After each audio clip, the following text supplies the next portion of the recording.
18 anyos nga nagmotor, mi overshot ni Skorbada, mi dasmag sa truck, perting angula, didto sa dakbayan sa Naga.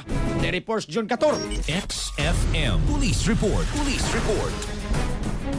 Yes, naangol kining 18 anyos nga nagmotor dihang nga giingong mi overshot ni sa kurbada nga bahin, midasmag ni ngadto nini nga sino truck na angol dito sa dakbayan sa Naga alas 9:30 ni sa gabi adtong Abril 25, 2026 sa may National Highway Sitio Kalangaman, Barangay Lutak na ang kini nga naangol nagmaneho ni siya nga Suzuki Raider nga 150 nga si John Mateo Suico Abilio, 18 anyos, residente ni sa lungsod sa Pinamungahan, Cebu. Samtang ang iyang gikabangga mao kining sino truck huo nagimaneho usab ni Virle Sarmiento Labos, 48 anyos, residente ni sa Iloilo City. Kinsa gikaya ni kini karog kaso nga reckless imprudence resulting in physical injury. Sa investigasyon sa kapulisan na sayran so ng motorsiklo gikan matud pa kini sa dakbayan sa Toledo padung to sa Naga proper. Samtang kini nga truck gikan kini sa Barangay Tinaan padung usab ni ngadto sa dakbayan sa Toledo apan pagabot ni kurbada nga bahin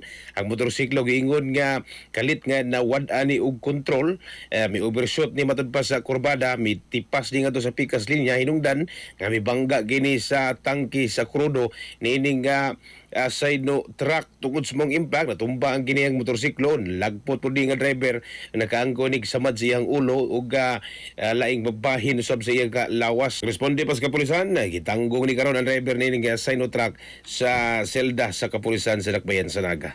Mga katropa, yung kalimot pagtumarog Santon Vitamin C, ang alkaline nga vitamin C. Alang sa nagayusang Pilipino para sa Pilipinas sa inyong katropa, June Cator, XFM News. XFM Report.